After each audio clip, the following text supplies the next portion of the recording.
12 বছরে। ওই 12 বছর থেকেই লড়াই শুরু। লোকের বাড়ি থেকে গরু বাছুর নিয়েছি, পুষেছি, ভোরবেলা করে ঘাস কেটেছি, লোকের বাড়ি বাড়ি দুধ দিয়েছি, দুধ দিয়ে বাড়ি এসেছি, বাচ্চা কাচ্চাদের রান্না বান্না করে একবেলা হয়েছে, একবেলা হয়নি, না খাইয়েও আমার বাচ্চাদের বড় করেছি। তারপরে আস্তে আস্তে ওই তেলে ভাজার দোকান করলাম। ওই আয়, অল্প আয়ের মধ্যে কি করে চালাবো সংসারে। তেলে ভাজার দোকান করেও লস হয়ে যাচ্ছে, ধার দেনা দিতে হচ্ছে লোকে। পরের বাড়ি ওই দুধ দিতে দিতে শুনলাম দিদিদের কাছে L&T ফাইন্যান্সের কথা, লোন পেয়ে আমি দোকানটা করেছি, মুদিখানার দোকান করেছি।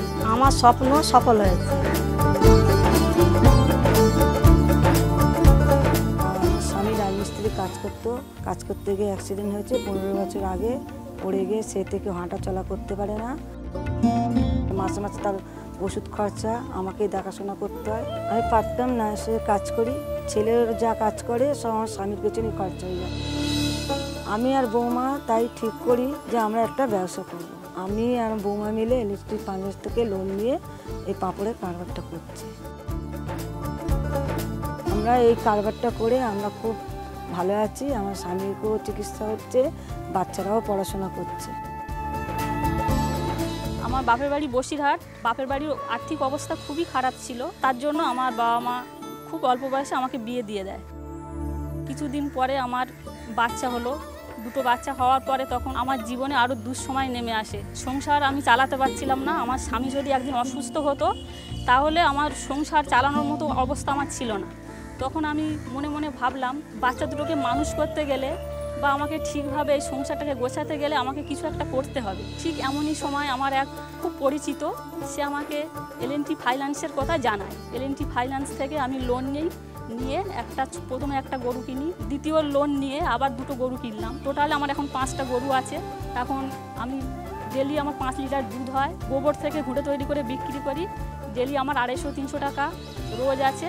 আমি এখন ভালো আছি, আমার বাচ্চাগুলোকে খুব ভালোভাবে মানুষ করছি। ধন্যবাদ L&T ফাইন্যান্স।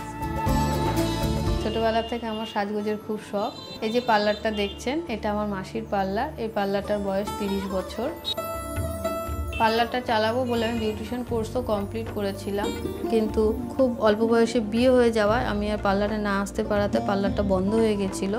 বিয়ের কিছু বছর পর বাড়িতে থাকতে থাকতে আমি বোর হয়ে যাচ্ছিলাম। ছেলেমেয়েরা স্কুল যাওয়ার পর আমার বাড়িতে কোনো কাজ থাকতো না। তখন চিন্তা করলাম যে পার্লারটা আমি নতুন করে চালু করব। তখনই পাড়ার একজনের থেকে L&T ফাইন্যান্সের কথা শুনি। ওখানে লোনের জন্য অ্যাপ্লাই করি। 3 বছর রানিং চলছে আমার লোনের। পার্লারের যা জিনিস দেখছেন এগুলো সমস্ত আমার নিজের হাতে করা। আমাকে আমার স্বপ্ন পূরণ করতে L&T ফাইন্যান্স আমাকে সাহায্য করেছে। আমার 2 মেয়ে এবং স্বামীর একটি ছোট চায়ের দোকান আছে। চায়ের দোকানটা ঠিকমতো চলে না। অর্থের অভাবে আমি মেয়েদেরকে ঠিকমতো পড়াতে পারিনি। এর জন্য হঠাৎ আমি একদিন ঠিক করি যে আমি অন্য একটি কাজ করব, এবং আমিও লোকের বাড়ি বাড়ি গিয়ে রান্না করতাম আগে।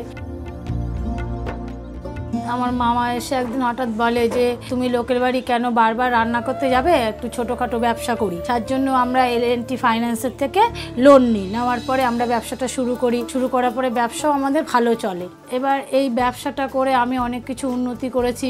2 মেয়ের বিয়ে দিয়েছি। তাদের আবারও বিয়ের পরেও বড় মেয়ে পড়তে চেয়েছিল, আমি তাকে কিছু পড়িয়েছি। এখন সবচেয়ে আনন্দের এটাই যে আজকে আমি নিজে হাতে মানুষকে খাওয়াতে পারছি। আমি এখন একটা আনন্দের মধ্যেই থাকি। বিয়ের পরে আমি আমার হাজব্যান্ডের সাথে হায়দ্রাবাদে যাই। আমাদের ওখানে হায়দ্রাবাদে মৃৎশিল্পের দোকান আছে। আমার হাজব্যান্ড গণেশ তৈরি করে। আমার হাজব্যান্ডের হাতের কাজ দেখে আমার খুব উৎসাহ আসে। 2 বছর পর ছেলেকে নিয়ে কলকাতায় ফিরলাম ছেলের পড়াশোনার জন্য। ছেলে আস্তে আস্তে বড় হয়ে গেল। এখন হাতে অনেক সময়। নিজে ভাবলাম যে একটা ছোটো ব্যবসা করলে কেমন হয়। তারপরে L&T ফাইন্যান্স থেকে লোন নিলাম। নেওয়ার পরে মাটি কিনলাম। মাটি কিনে ছোটোখাটো গণেশের ব্যবসা শুরু করলাম। এখন এই গণেশের ব্যবসা করে আমার অনেকটাই উন্নতি। এই মাল এখন আমি দিল্লি, বোম্বে, হায়দ্রাবাদে অনেক জায়গায় পাঠাই। তার জন্য L&T ফাইন্যান্সকে অশেষ ধন্যবাদ।